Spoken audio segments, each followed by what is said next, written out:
Hello guys, welcome to my new blog. আজকে বানাবো tomato chips. তো টমেটোগুলোকে ভালো মতন ধুয়ে নিচ্ছি, এবারে সিদ্ধ করে নিব। তো সিদ্ধ করে আপনাদের সাথে দেখা হচ্ছে।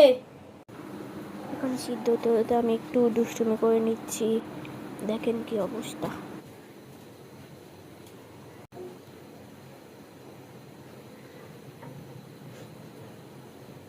তো সিদ্ধ করে আমি ঠান্ডা করে নিয়েছি, এবারে এটার সাহায্যে ব্লেন্ড করে নেব। তো ব্লেন্ড করে দেখা হচ্ছে আপনাদের সাথে। তো আমার টমেটো চাটনি করার ডান, ভর্তা করার ডান।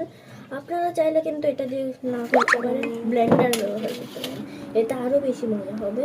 তো আমার মামাকে ব্লেন্ডার ধরতে দেয় না বলে আমি এরকম করে করছি।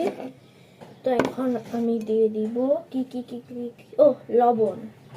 দাঁড়ান, লবণটা নিই। দিয়ে দিচ্ছি আমি আমার পরিমাণ মতন লবণ।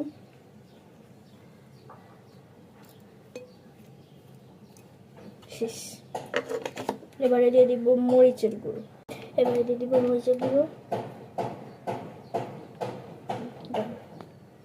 এবারে দিয়ে দিব হলুদের গুঁড়ো আর কর্নফ্লাওয়ার। এই যে হলুদের গুঁড়ো, আচ্ছা বাদ দেন, আরেকটু নেই, পেয়ে গেছি।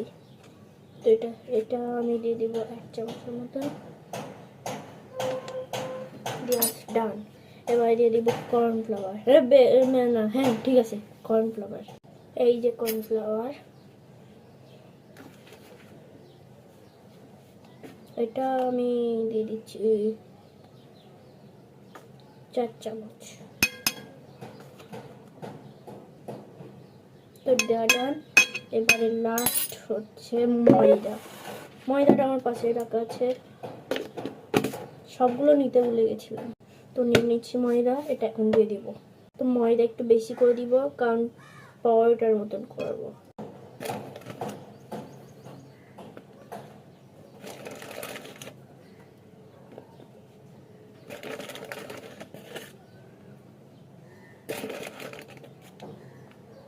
ডান। এবারে মিক্স করে আপনাদের সাথে দেখা হচ্ছে, একবার দেখিয়ে নিই। ওকে। হাই আমি একটা ভুল করে ফেলছি, ছাকতে ভুলে গেছি। আচ্ছা যাই হোক, কিছু হবে না, বাদ দেন। একদম অল্প করে তেল দিয়ে দিব। তেল না দিলে কি হয় জানেন, এই অবস্থা হয়। তো এটা ভুল করছি। এরপর দিয়ে দিব গোলমরিচ।